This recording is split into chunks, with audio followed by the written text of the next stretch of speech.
Hello, welcome back to Horizons Gaming. My name is Ben, and today we continue on with Suzerain 2.0. So, last time out, we decided to co-inform the Women's Rights Coalition. We had a meeting with our cabinet about the state of our presidency. Then Peter resigned following the press conference, and we decided to promote Gloria Tori up to the newly vacant vice president position. So yeah, let's see here, what do we got? Source League of Women donation. The most influential women's rights NGO, the Source League of Women, is organizing a massive fundraising campaign to raise awareness in Source society and has reached out to us personally for private donations. Yeah,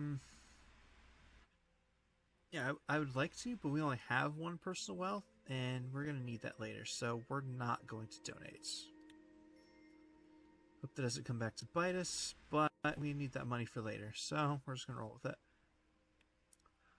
Alright, so you got something in the codex. Oh, that's just a Gloria Tori thing from last time. It just popped back up, I guess. Cool, yeah. Alright. I guess let's head back to the Room Palace for the start of the day. Lucy and I were on our way to my office. I was holding a mug of coffee in one hand and a folder of various documents in the other. As we turned a corner, Lucian spoke. The Arshof anniversary is coming up soon. Most important day for the Bluish populace, or what's on the Arshof is one of their symbols, as you know. Your presence at this event would show your desire for more unified Solent. We will reap the benefits if you decide to go, I'm sure. Yeah, you're right. Lucy nodded. We rounded another corner and reached the last corridor leading to my office. Lucian suddenly stopped in front of one of the doors. The plaque that once said Vice President Peter Vectrin had been removed. The door was halfway open, and I could see a few workers moving boxes around the room. One of them saw us, bowed his head, and changed the name tag on the door to read Vice President Gloria Tori. I heard Gloria's voice from behind him. Be careful with that box. She noticed us immediately and immediately made her way to us. Mr. President, Mr. Gallard. How's it going? Are you settled in yet? Getting there, Mr. President. That reminds me. Mr. Gallard, could you talk to the Self-Secretary for me to get the furniture sorted here? I have a few more boxes coming in. Lucian's upper lip curled. He and Gloria stared at each other. He should just be stared each other down for a moment. I am not your servant, Mrs. Tori. It was just a simple request, Mr. Gallard. I don't know what's with you, but I don't like your attitude.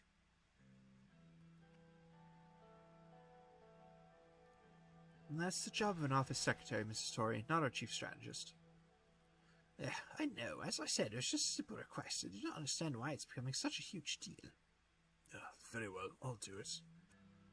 I'll see you later, Mr. President and Mrs. Vice President. I will present you with our options on the Ashraf matter later. He walked out, leaving me alone with Gloria. Well then, I must be getting back to the move. Thank you for visiting, Mr. President. I will stop by as soon as this is done. Glad to have you here, Gloria. Thank you. Gloria nodded at me and went into her room.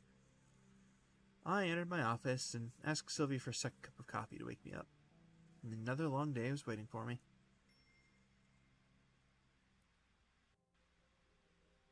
Cool, okay. Let's see here. So, we got a codex update. Something about the Grand National Assembly. Oh, okay, I see. Albin Clavon became the new speaker since Gloria moved on. Okay. Let's see, legislative. Yeah, same thing, just saying Albin Clavon is the new speaker of the Assembly. Cool, alright. Is there another thing in here somewhere that I missed? Empty, okay. Monsoon leak is... okay. Oops.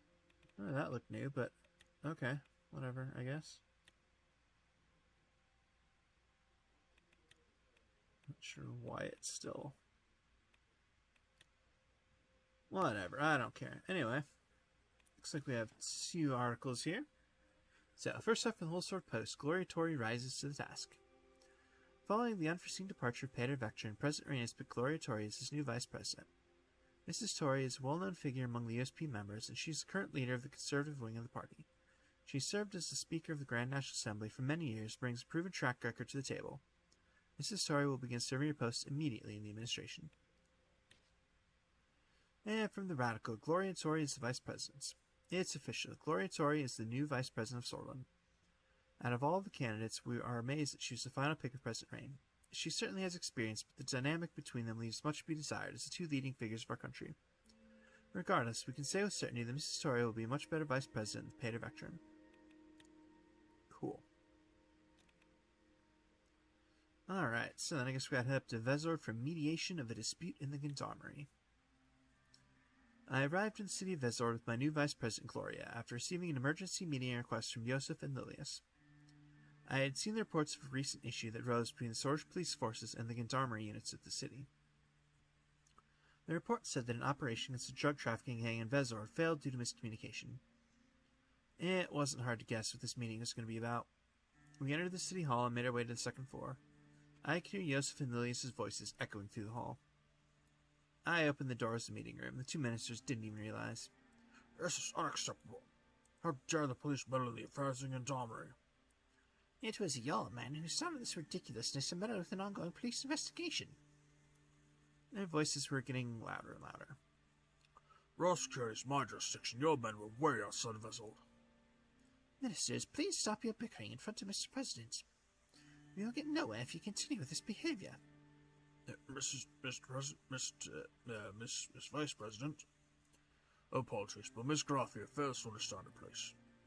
No, Mr. Lancier, you are the one who does not understand his place.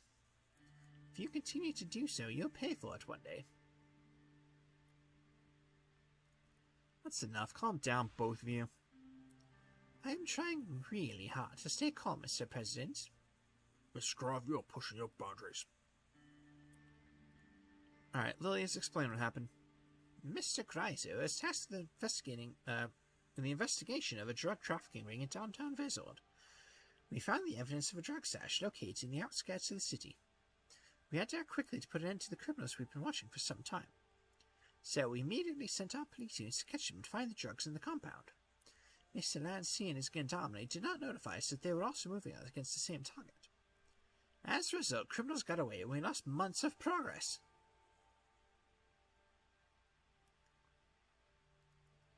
But you went out of your jurisdiction to pursue these criminals.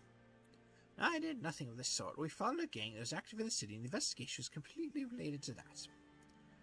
You must have known how dangerous they were and the fact they carried weapons. You should have let us handle it, and the Gendarmerie is better trained for combat situations. I start tapping on the table with my fingers. How do we solve this issue so that it never happens again? I think this was the last drop. The internal security matter should be handed to the Ministry of Interior completely. We are called the Ministry of Interior for a reason. We can't let any more screw-ups like this happen again. She looked at me. I want the Gendarmerie to be transferred to the Ministry of Interior. What? Woman, are you out of your mind? Yosef turned red with anger. He composed himself after a moment. I have to agree with Miss Graff. If we unify the command, our internal security will improve. There's no question to that. Look, Miss Toy, I know you're new at this, and there's much you're not briefed about, but... I don't have to be briefed to see common sense, Mr. Lancier. I would also like to remind you that it's Miss Vice President to you. Ridiculous. It's absolutely ridiculous. I won't hand over the Gendarmerie to her. Out of the question. I agree. The Gendarmerie has been part of the Ministry of Defense for years. Besides assisting our internal security, in time of war, the Gendarmerie is a strong asset to defend our country. No matter what, we need to eliminate this grey area and modernize internal security. Now I see what's going on here. Lilius set us up to create this incident. Lilius bit her lips. That's going too far. What proof do you have? There's no way that the police has arrived at the right time of a month-long search on the exact day and minutes of the Gendarmerie raid. Okay, as much as I want to agree with Yosef there, because Lilius is a corrupt sack of crap, let's just try to tone it down a little bit. Let's take it down a notch with the accusations. This kind of an accusation is unheard of. It's nonsense. If I were you, I wouldn't believe a word Mr. Lancier says, Mr. President. If you don't believe my word, believe this. If you decide to transfer the Gendarmerie and weaken our military further, I will not be responsible for what happens. Your threats will get you nowhere. What is your decision? I mean, this one's pretty simple, because, well, A, Yosef's already threatening us, so we don't really want to piss him off. And B, Lilius is not trustworthy at all. She's corrupt as hell, so we're not going to give it to her, and let's not piss off Yosef any further. There'll be no change related to the Gendarmerie operations. You're making a mistake. Thank you for protecting the structure and authority of the Ministry of Defense.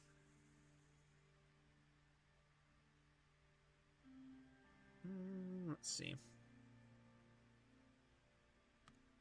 There are bigger issues at hand that need attention. Focus on them instead of each other.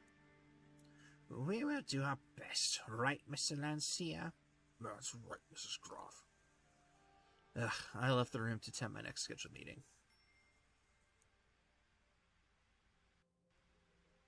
Nice. Okay, let's see. You've got one news article. We'll just start there. Looks like there's at least one report down here, too.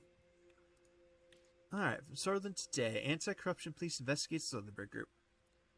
President Rain's new anti-corruption police is continuing its investigation into the Lothar Group. And our sources say the Nia Morgana-led force has discovered a treasure trove of evidence against both former Sordland Today publisher Marcel Kranti and top oligarch Walter Tusk.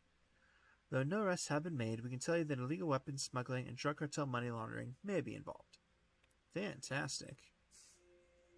Alright, let's see here. We got a report on Whole Sword. Looks like it's the only one. It's on the Lothar Group investigation reports. The anti-corruption police has continued its investigation of the oligarchs. A few leads have been uncovered revealing Walter Tusk and Marcel Karanti's involvement in illegal dealings, including suspected arms smuggling and money laundering. These will be duly followed up on. Great, that's exactly what we need. Alright, well, I guess we're heading to Estor to continue on that little train. Alright. Nia Morgan requested to set up an off-the-books meeting to relay a new development from the criminal investigations conducted by the anti-corruption police. She was seated right across from me in the meeting room. Mr. President, you asked the ACP to start investigating the oligarchs. We couldn't find anything related to Walter Tusk yet, but there is a silver lining. By sheer luck, we've come across a suspicious link in Estor. She handed over a police report detailing a network of the Coronelli gang in the city. A ledger was previously found in one of the raids against the cartel. It has contents linking the operations to a subsidiary of the Heart of Southern conglomerate.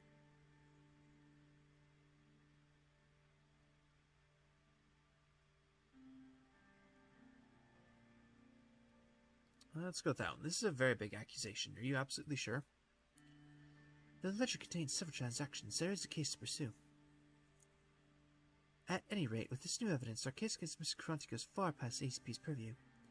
In fact, we should open a full-blown joint investigation with the Interior Ministry. Obviously, we hope that there's nothing beneath the surface, but if in any way Heart of Sutherland is linked to organized crime...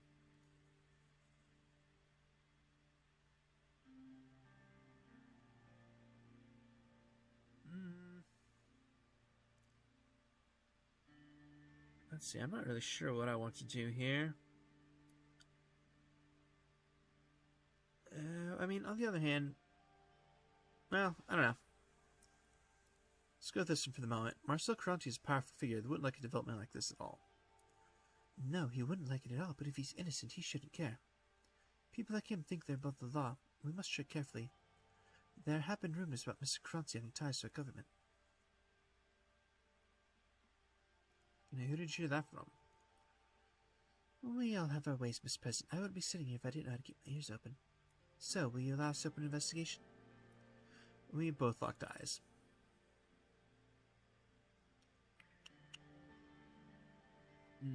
Let's see.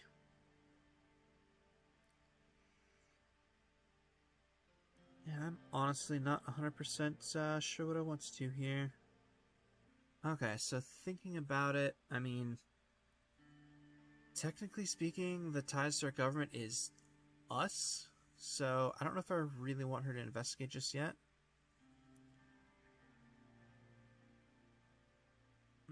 So I think I'm I'm gonna go with this one. We can't be hasty. We'll wait until we have a more concrete lead. It seems questionable that we aren't pursuing this now.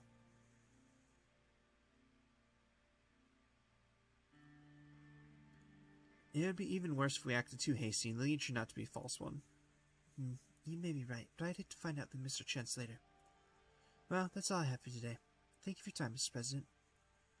Nia got up from her seat and left the meeting room.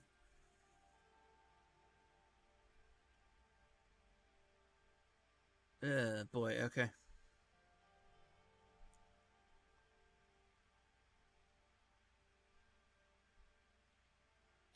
I might regret this, but we're going to call Marcel. I called Marcel Cronty. He answered right away. Mr. President. Is it true that you have links to the Cornelli cartel? He started laughing hysterically. Of course not. I wonder whose plan it is to remove me from my position this time. I have many enemies, Mr. President, probably as many as you do. I know dealings with the cartel, I assure you.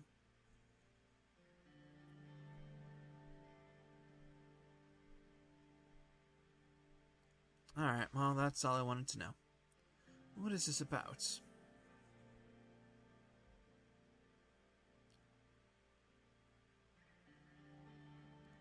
I have some information that could be useful to you. Oh, now I'm excited. What is it? Alright, I guess I've got that one. I just prevented my own government from launching an investigation into Heart Sortler. Not sure I keep them at bay. Well, thank you for doing that. Now, I wouldn't like to stay indebted to you. Here's what I can offer in exchange for your help. I promise you campaign funds commensurate with the value of your information. Okay, well, this is exactly what I was afraid was going to happen if I decided to call him. Because if Nia does actually investigate this, that's going to come back to bite us in the ass, so I don't need your help to win. I have no doubts. Very well. Please let me know then if you ever need help. Bye-bye now. Marcel hung up. The games Marcel is playing were getting more and more dangerous. The question was, who'd be the winner? Okay. I'm hoping that doesn't come back to haunt me, but at least I didn't, take his money. It might be useful to have him in my pocket later. I don't know. Alright. Anyway, so I guess we're heading back to the Whole Sword for a briefing on the current healthcare situation. I had a meeting scheduled with Pascal to receive the annual healthcare report. He arrived at my office with stacks of papers underneath both arms. Mr. President. He put the mountain of papers on my desk and made a loud thud sound. I know this seems like a lot. Reviewing it shouldn't take more than a day. He measured the pile again. Or maybe two. That sounds just great. They contain very important information about the status of our healthcare. Salaries, expenditures, hospital reports, whatever you like. We can go through this together. Can't you just summarize? Of course. I breathed a sigh of relief as he put on his reading glasses, looked at the document he was holding. So, we have concluded our report for the year. Thanks to the allocated funds, we've improved the healthcare of the country overall. I've used the resources to begin a comprehensive health reform. We have more patients treated, less waiting times, and higher quality treatments than the years before. Just as I expected, it was a good decision to spend the budget on healthcare.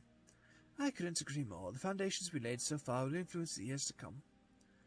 We are certainly on the right path to challenge even Lesbia Vogson in the matter, but we're not there yet. However, give it a few more years, we might even surpass them. We can't simply follow the footsteps of other nations. I agree, we need to pave our own path to better healthcare for our citizens. Moving on. Pascal skimmed the rest of the document before putting it down. The investments we poured into our rural health facilities have paid off greatly. The quality of care increased through the upgraded equipment, and we were able to hire more healthcare staff.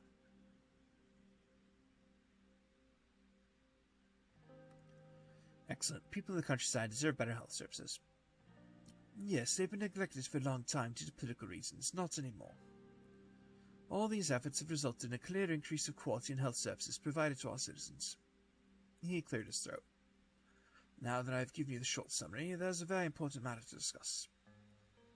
Leaning over to grab his briefcase, he pulled out a tan-colored package. The package was stamped with big red letters that read confidential. Pascal opened the package, brought out a few documents. He handed them over to me. I took the documents from his hand. It was a report from the Ministry of Health. Each page had a stamp on it that read, "For the President's eyes only." The report was titled Polio Outbreak in Berja. How bad is it? For now, it seems to be under control. We have put a few villages under quarantine. The total number of infected is currently at 1,467. The death toll is at 23 so far. If we have more outbreaks, the results will be terrible. Thankfully, we have received additional funding to our healthcare.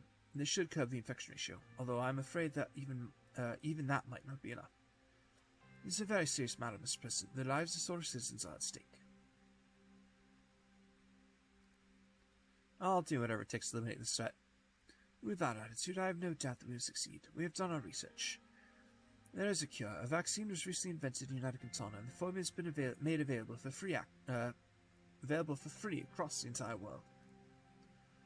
No matter what people think about United Kingdom, if the same thing happened in Arcasia, we'd be paying a steep price for it.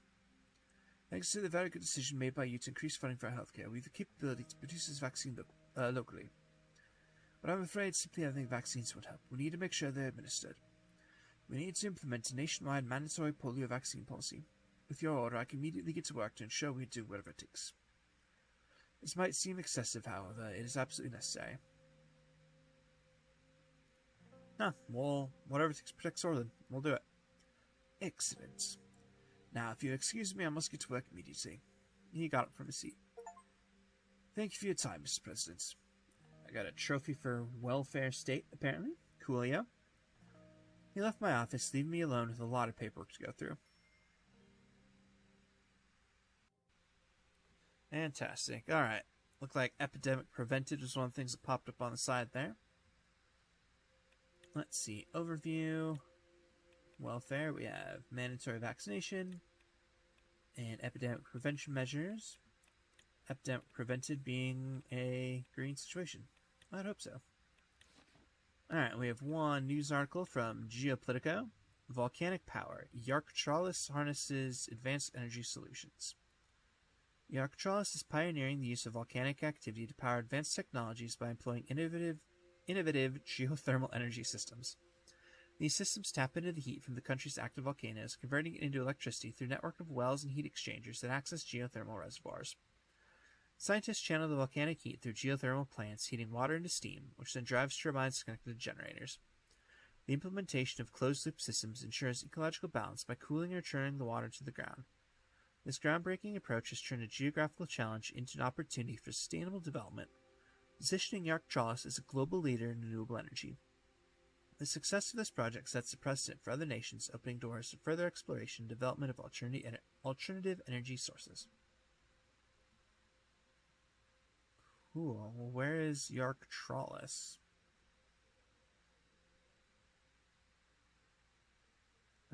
Apparently that's some sort of a country. Okay, cool. It's a really long entry here. Alright. Yeah, this is definitely new information because I've never heard of this country before. Cool, yeah. Alright. Well, I guess let's just keep going here. So, let's check out, I guess this less smoke bill. The Assembly passes an amendment to the tax bill of 1944 in order to increase tax revenue and reduce the excessive amount of tobacco consumption in the general populace. Section 1 of the tax bill of 44, which had imposed a 10% tax on all tobacco packages, will be increased to 30% on all tobacco products sold in the country. Section 2 will protect local industries by giving them a full tax exemption if the products are destined for export to other countries. Cool. Well, I definitely want to sign that because that's going to be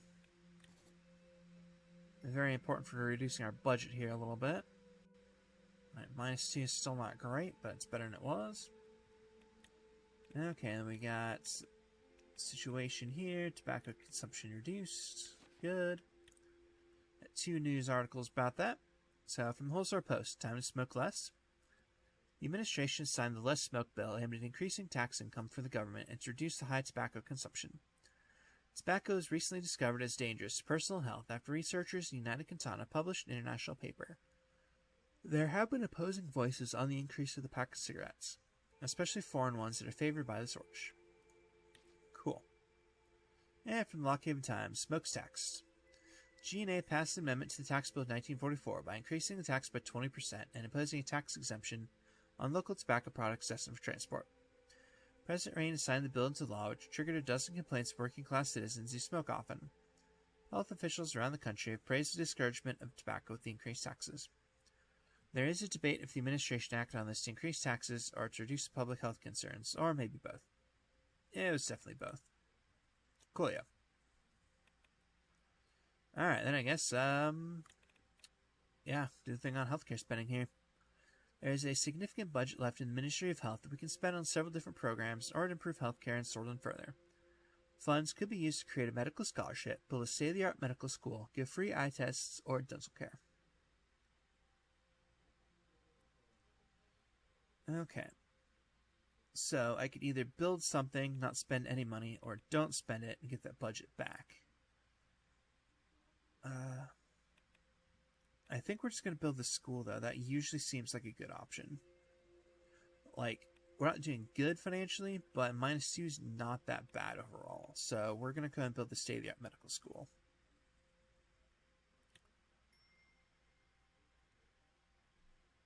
Perfect. Alright, got another newspaper here. Holsor Post, Health Department to fund new medical school. Anton Rain dedicated a significant portion of his increased health budget towards building a state-of-the-art medical school in Sordland. Though expensive, the decision may end up saving the government money as it provides our country with a large number of medical personnel equipped to handle whatever health emergencies may arise. Cool. Overview. Got a health reform and state-of-the-art medical school. Perfect. Alright. Just keep going. I missed this report here, so let's check that out. On the Fair Trade Commission being established. The Fair Trade Commission is open in Holsor today and began coordinating with the Central Bank, National Business Council, and the Ministry of Economy to get an analysis of the competition issues and potential regulation legislation. That's a weirdly hard word to say, or phrase to say there. The effort to bring fairness to trade and commerce in Sordland is led by a visionary small business owner who sued Heart of Sordland in an unfair competition bid and won in court. Cool. Alright. Then I guess just going to meet with our family. And as I stepped through the front door of our stately residence, a sense of tranquility washed over me. The house is quiet. Almost too quiet, without Franck blasting music from upstairs. I entered the grand study and let the warm glow of the room envelop me. Monica was sitting by the fireplace with a very old-looking book in her hands. I must say, you seem to have quite the fondness for these dusty tomes. Oh, I didn't realize you were home. But yes, between these dusty covers lie worlds of knowledge waiting to be explored. I took some books from the Presidential Library, and this one in particular caught my eye. She showed me the book she was holding. I didn't recognize the author, but the name definitely sounded Volgish. It's about the women's struggle in post-revolution Volkswagen and its breakaway states.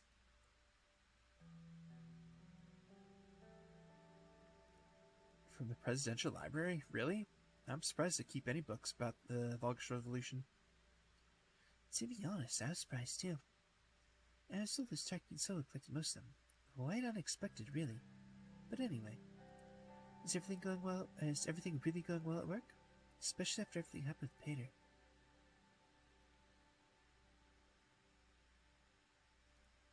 I wish it had all gone differently.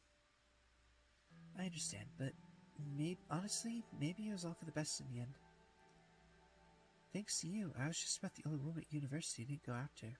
But I saw the way he was, and how he continued to be. The truth is, that man has always been a bad influence on you. And I don't think he should be forgiven after what he did.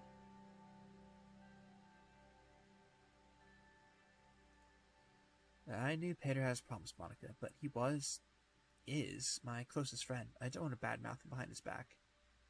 I know, I'm sorry. She sighed. I don't know, Anton. All this seems to put you under a massive amount of stress. Maybe we can make some time for a little getaway? We can have a weekend retreat at the vineyard early. What do you think?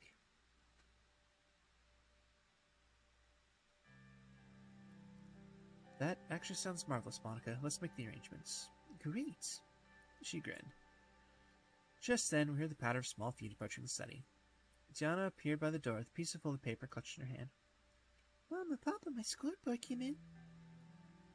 Monica and I immediately turned our attention to her, our curiosity peaked.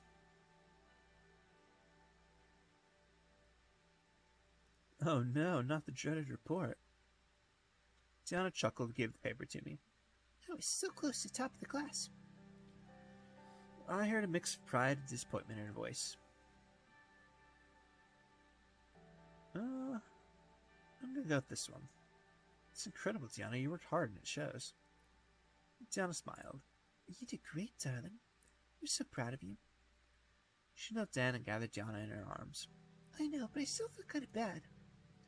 I'm sure I would have been at the top if I'd done better in handicrafts. But those classes are so boring.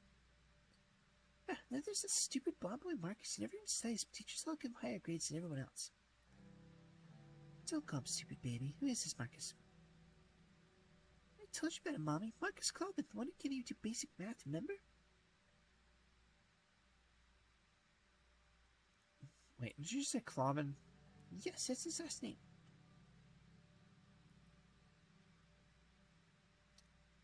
Interesting. Do you know him?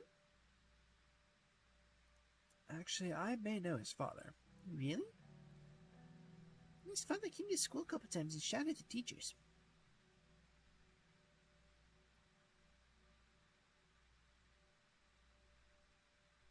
Are you serious, sweetie?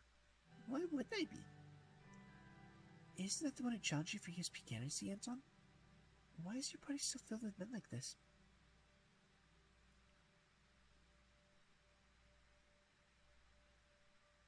Yep, that's him, all right. Great. Anyway, are you hungry? I didn't cook today, but the chef prepared a wonderful Brazilian meal for us. Yes! Great, I'm starving. Me too. Let's eat. She grabbed Diana's hand and we walked to the kitchen together. Fantastic. All right. So, let's head over here. Do we want to support the Oshoff anniversary? Let's see. The Remembrance Rally of the Oshoff anniversary is about to begin in Urzarin. The Bluish movement is holding their largest rally yet to display their demands and strength. Due to the activity of the BFF in the area, the security detail advises to take caution. The administration can go to Urzarin to support the event with or without an armored convoy, or not attend it at all. We definitely want to go. The question is, do we want an armored convoy or not? And I think taking an armored convoy is going to send the wrong message, so we'll just attend.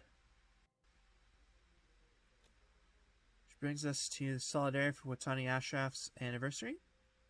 And that also feels like as good of a place as any to go ahead and call for today. So, as always, thank you all very much for watching, and I hope to see you all next time.